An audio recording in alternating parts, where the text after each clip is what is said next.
দার্শনিক রবীন্দ্রনাথের দ্বিতীয় পর্ব।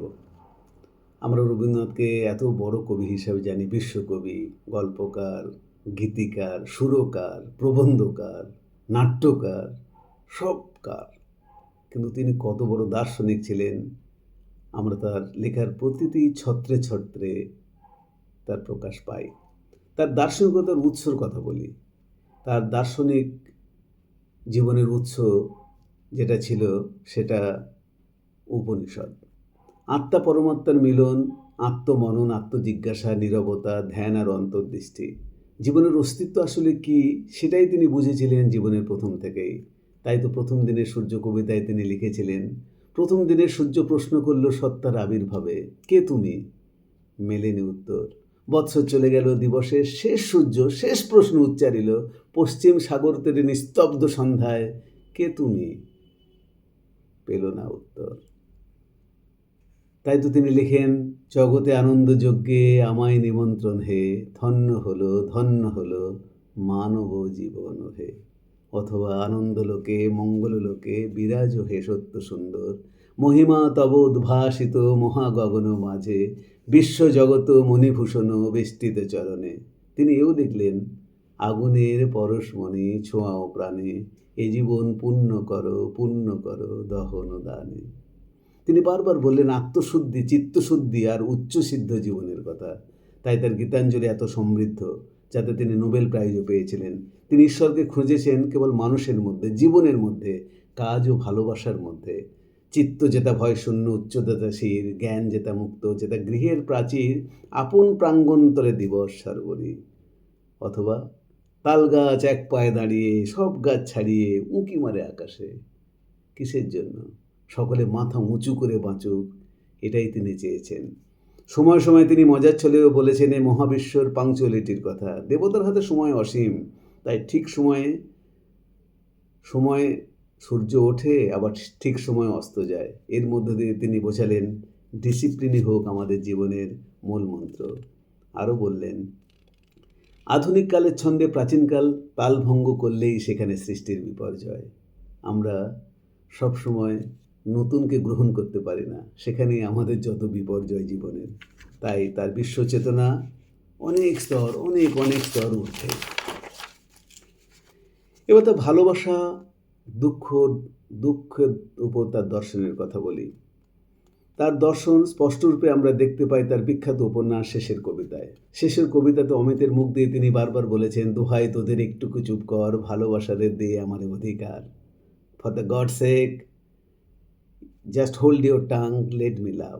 মোর ভাবনারে কি হাওয়ায় মাতালো, মনোদোলে অকারণে হরসে। তিনিও লিখলেন, ভেবে দেখলেন ভালোবাসাই হচ্ছেন পূর্ণতা, আর তার যে আকাঙ্ক্ষা সে তো দারিদ্রের কাঙালিপনা নয়। আজি ঝড়ে রাতে তোমার অভিসার। তিনি বললেন, যে ভালোবাসা ব্যক্তভাবে আকাশে মুক্ত, অন্তরে সে দেয় সঙ্গ, আর যে ভালোবাসা বিশেষভাবে প্রতিদিনের সব কিছুতে যুক্ত থাকে সংসারে, সে দেয় আসঙ্গ। দুটোই আমি চাই। শেষের কবিতাতে তিনি আরও লিখলেন, কেতকীর সঙ্গে আমার সম্বন্ধ আমার ভালোবাসারই, কিন্তু সে যেন ঘোড়ায় তোলা জল, প্রতিদিন তুলব, প্রতিদিন ব্যবহার করব। আর লাবণের সঙ্গে আমার যে ভালোবাসা, সে রইল দিঘি, সে তো ঘরে আনবার নয়, আমার মন তাতে সাঁতার দেবে। তাই বিয়ে নিয়ে তিনি মজা করে বললেন, লোকে ভুলে যায় দাম্পত্যটা একটা আর্ট, প্রতিদিন ওকে নতুন করে সৃষ্টি করা চাই।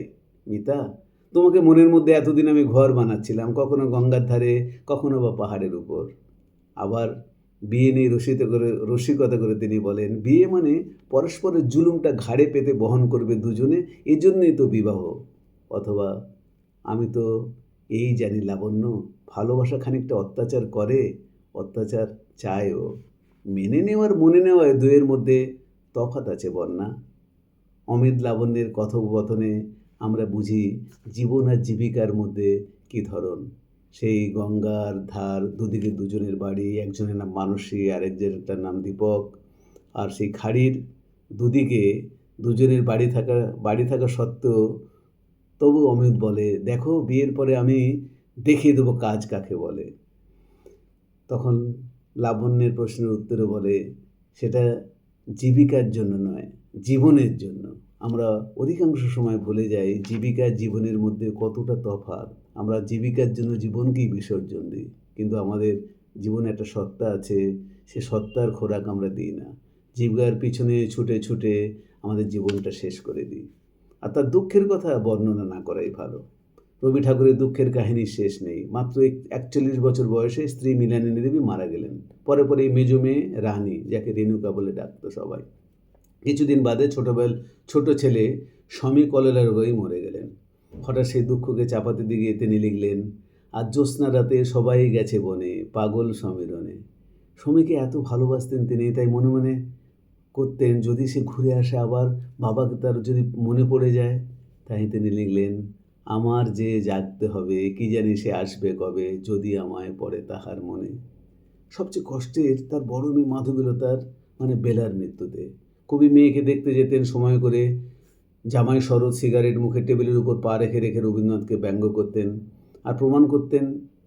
তবুও তিনি যেতেন নিজের সন্তানের টানে। একদিন মাঝপথ থেকে তিনি ফিরে এলেন, শুনলেন বেলা মরে গেছে।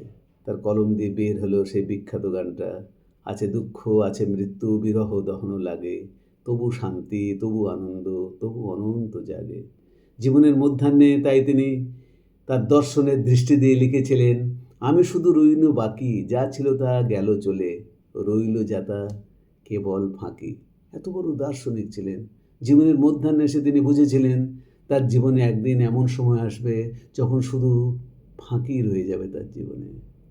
একদিন একথা সত্যি হয়ে উঠল তার জীবনে।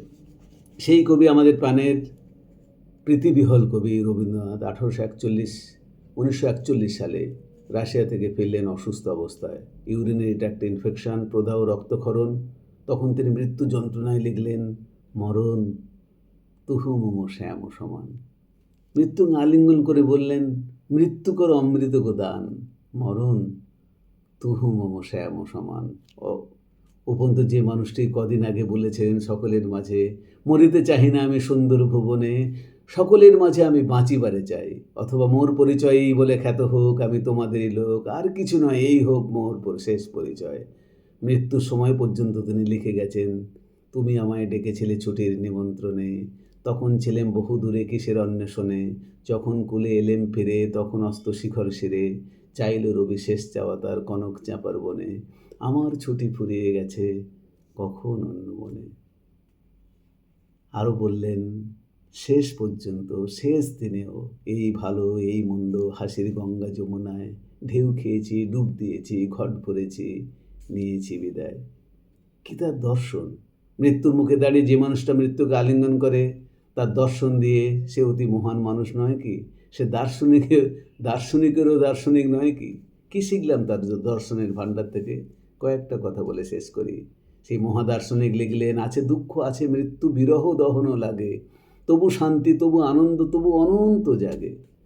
যদি তো ডাক শুনে কেউ না আসে, তবে একলা চলো রে, একলা চলো একলা চলো একলা চলো রে, অথবা তোমার হাতে রয় আমার হাতে ক্ষয়, তোমার আছে ভয় আমি ভয়হারা।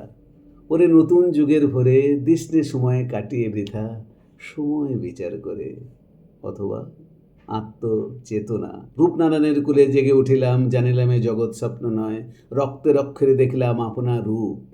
সত্য যে কঠিন, কঠিনেরে ভালোবাসিলাম, সে কখনো করে না বঞ্চনা।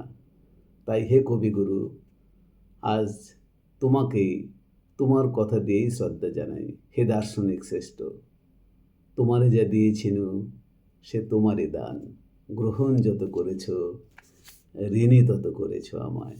নমস্কার, সকলে ভালো থাকুন, এই চাই সবসময়।